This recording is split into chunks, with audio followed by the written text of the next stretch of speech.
the New York Knicks are 7-9 and sit about the end of the Eastern Conference, and they don't want this season to go to waste, so we are going to look at some trade ideas and players we're going to look to trade for in this episode, just to see what they're doing in the year. First one, Ricky Rubio, can really lead the offense, not much of a scorer, but can really facilitate the ball, and I think honestly would be a better player than Brandon Jennings. Next one, TJ McCollum, another scorer. That would be great to complement Melo and Porzingis, but I don't know how much it would take to get him.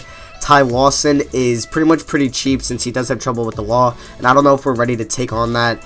And another 76er is Joel Embiid as we move to the front court to get a nice center to maybe replace Jan Mahimi or move Jan Mahimi to the second unit. And a big one be Hassan Whiteside. Looked to go after him in the offseason, but he was re-signed at the Heat. And another player just like Whiteside, Gobert, gets a lot of blocks, plays great defense, and rebounds a lot, but not much of a scorer. But in a contract year, maybe we can get Gobert. I'm looking at some backup power forwards because Derek Williams is definitely not the option there. Jared Sullinger is one. Brandon Dawson could be a cheap option, does not play at all, and it could be a great stretch for as we can maybe get him from the Clippers.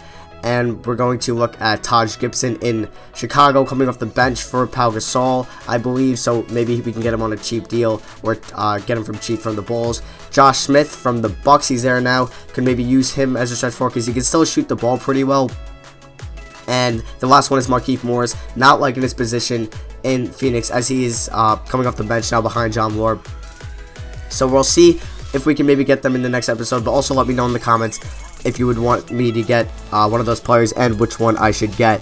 But yeah, so we're taking on the Miami Heat. We actually get to look at Hassan Whiteside here and how much I pretty much wanted him. I would have gave him like 18 million, but he did re-sign with the Heat. As we're gonna see Porzingis versus Chris Bosh, who can maybe kind of be Porzingis. Maybe Chris Bosh is his NBA comparison. People say Dirk, but Porzingis can shoot the ball like from long twos, threes, mid-range, just like Bosh can. And hopefully, maybe he could be a better player. But if he turned into a Chris Bosh, I would be perfectly fine with that.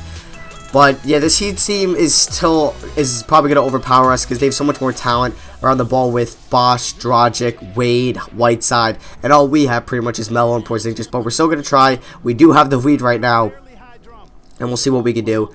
And I really want a power forward from the trades, and Brandon Dawson is probably the cheapest guy I can get. I could probably get him for like a second round pick or like a 2020 first round pick, since he doesn't even play any minutes for the Clippers, and he would be a nice stretch forward, maybe give us a life, because Derek Williams, this is his last year of his contract, and I'm telling you, I'm not going to bring him back, and he's making like $5 million a year. But speaking of him, he does make it a pretty nice shot there. But yeah, I would love to bench him, or maybe I could trade him for Brandon Dawson straight up. We'll see if the Clippers can do that. But they probably don't have the cap space to make that happen. And you can see Shabazz Muhammad, another great talent that Heat have, knocks down that shot. There's Justin Winslow, their first round pick from 2 years ago out of Duke. We're in the second quarter here, approaching halftime. Down by 3. Melo chucks up a shot, so he avoids the shot clock violation. Will Dang with the rebound. He's going to find Whiteside. And terrible defense. I think that was by Langston Galloway. But here down by 7, we were close in the game, and then they just started pulling away. Will Dang makes a nice tough shot over 2 defenders there. And to end the second quarter, you can see Aflalo throws down a nasty dunk to only put us within 6, so that's not a bad margin going into halftime. But he does make a nice dunk there, and we just got to stop them to make sure they don't score here. But we got Brandon Jennings on defense, which is never a great thing. But Porzingis on Bosh, and Porzingis blocks him. Bosh gets it. He's got a shot, and if it was good, it would have counted. But it was not good. And we're going to halftime down by 6. Not bad at all. But third quarter, start of the third quarter, we started playing great. We started coming back. End of the third quarter, I don't know what happened to this team, but we are in the start of the third quarter. Porzingis, bad defense on his part and kind of my part. I kind of got jump happy there and tried blocking that. But we're only down by 3. Here's Porzingis on Bosh again. We saw a lot of this from tonight. Bosh does miss the jumper. Porzingis finds Melo at the outlet. Melo is driving, and Melo's going to look for the open man, what he's been doing all year. And he's going to find Brandon Jennings, who is going to knock down that 3. And we are going to tie it up at 40. But here's where we kind of started falling away. We're down by 5, and the Heat played great defense on Melo. But Grayson Allen, coming off the bench, knocks down a clutch 3 to keep us in this game. But down by 2, the Heat are still a top 4 team in the East. So they can always come back on us. We're down by 4 now. We give it to Melo. 7 seconds left on the shot clock. He throws up a shot, and that is good. So we're only down by 2 somehow now. And Dragic bringing up the ball. We got to really stop Dragic, Bosh, Wade, Whiteside. There's too much talent. And Derek Williams, just he's honestly probably like one of the worst defensive players in the league. We simulate to the fourth quarter because that's when we started falling apart. We're down by 14 now. And there's Bosh with the reverse slam. Puts us down by 16.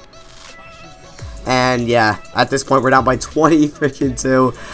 I don't know what happened to this team. We just started falling apart. And when they make shots like that, pretty much nothing was going our way. So we did lose by 18. Not the best. We were in it with most of the game, but we have to have talent where we can actually like stay in these games. And I think it starts on our second unit. We got to get more life from the second unit. Seraphin Williams isn't the greatest option at the power forward and center, and Allen Crabbe isn't also a great option with the second unit front court. But yeah, our higher scorer, Kristaps Porzingis, looking on the bright side, he did have a double-double, and pretty much, yeah. So in the next episode, we're going to look at pretty much some trades that might go down.